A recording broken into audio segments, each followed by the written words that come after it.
Bismillahirrahmanirrahim. Saudaraku yang dirahmati oleh Allah, Assalamualaikum warahmatullahi wabarakatuh. Alhamdulillahirabbil alamin. Asyhadu an la ilaha illallah wa asyhadu anna Muhammadan abduhu wa rasuluh.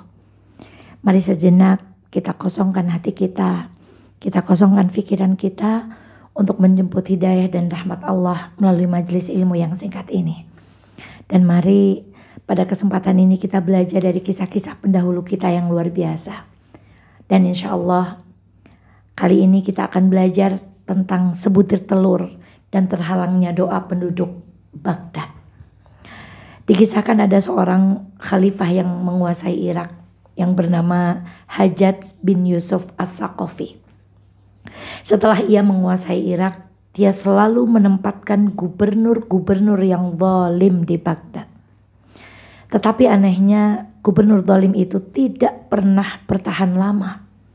Karena setiap kali kezaliman itu terjadi di Baghdad, penduduk Baghdad mengangkat tangan.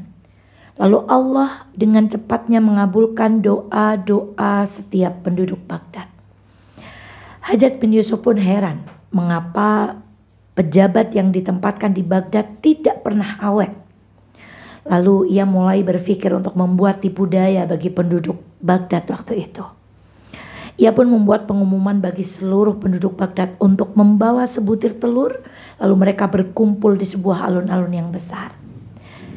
Penduduk Baghdad tidak memikirkan ini terlalu jauh. Mereka berpikir, apa salahnya membawa telur? Ini pun perkara yang mubah. Ini perkara yang tidak melanggar agama. Lalu mereka keluar dari rumah masing-masing membawa sebutir telur untuk mereka kumpulkan di sebuah alun-alun yang besar.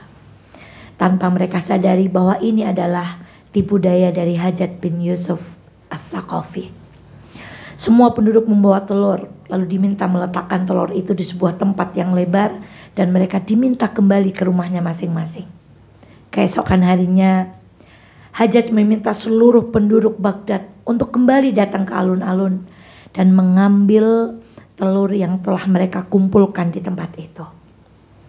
Lalu ia membuat pengumuman, wahai penduduk Baghdad, ambillah telur yang telah kalian kumpulkan kemarin dan bawalah pulang telur itu ke rumah masing-masing. Sontak penduduk Baghdad pun heran, apa yang harus mereka lakukan? Bagaimana mungkin mereka mengambil telur mereka yang mereka bawa kemarin sementara jumlah telur itu begitu banyak?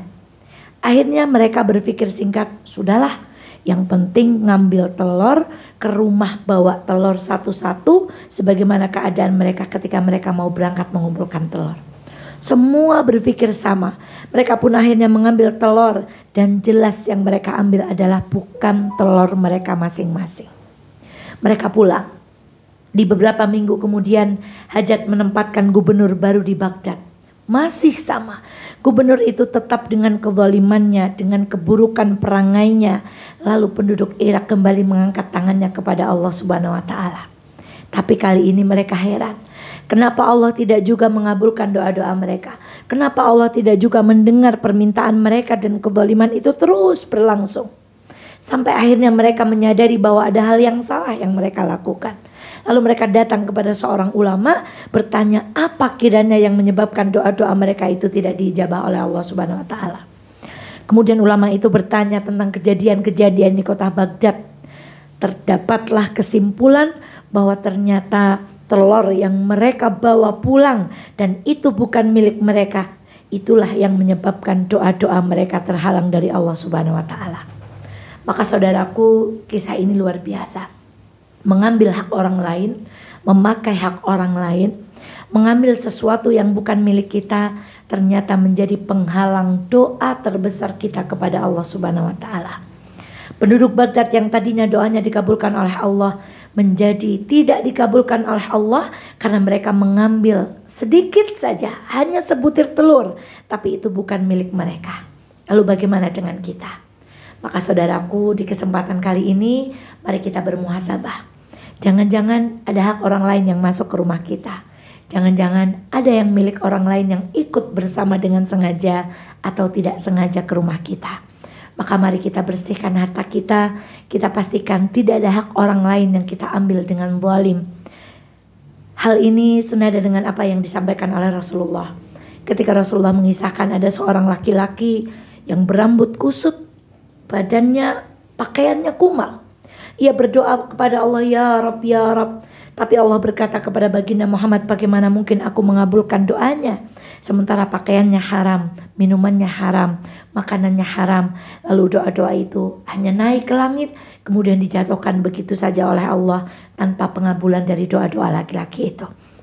Maka inilah pelajaran terbesar kita, jaga kehalalan makanan kita, sumber kehidupan kita, pakaian kita, minuman kita, agar yang halal itu membuat doa kita mudah dikabulkan Allah, dan yang haram itu tidak mencegah kita dari terkabulnya doa-doa kita kepada Allah Subhanahu wa taala. Demikian saudaraku, semoga ada hikmah dari kisah ini. Pastikan halal, halal, halal. Semoga setiap doa yang kita panjatkan Allah kembalikan ke bumi ini dengan pengabulan-pengabulan di tempat dan waktu yang terbaik menurut Allah. Demikian wallahu ta'ala alam. Assalamualaikum warahmatullahi wabarakatuh.